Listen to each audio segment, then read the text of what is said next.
వరుసగా 5వ రోజు కూడా పార్లమెంటు సమావేశాలు అవాంతరాల మధ్యనే సాగాయి.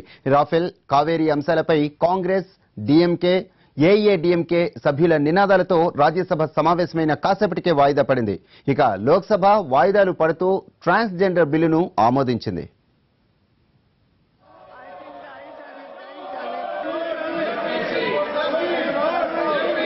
పార్లమెంటు శీతాకాల సమావేశాలు పలు అవాంతరాలతో, వివాదాల నినాదాలతో సాగుతున్నాయి.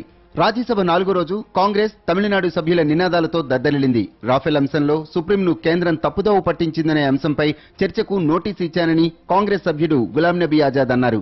ఈ అంశంలో కేంద్రానికి సుప్రీం క్లీన్ చిట్ ఇచ్చిందని, కాంగ్రెసే క్షమాపణలు చెప్పాలంటూ దీనికి కౌంటర్గా నినాదాలు వినిపించాయి. మరోపక్క అన్నాడీఎంకే, డీఎంకే సభ్యులు కావేరీ వివాదానికి శాశ్వత పరిష్కారాన్ని చూపాలంటూ నినాదాలు చేశారు.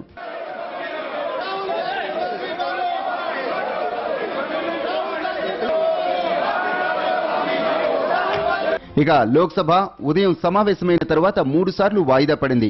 లోక్సభను రాఫెల్ డీల్ వివాదం కుదిపేసింది. ఇక్కడ అన్నాడీఎంకే సభ్యులు కావేరీ నదిపై డ్యాం నిర్మాణం గురించి, టీడీపీ సభ్యులు స్పెషల్ స్టేటస్ గురించి నినాదాలు చేశారు.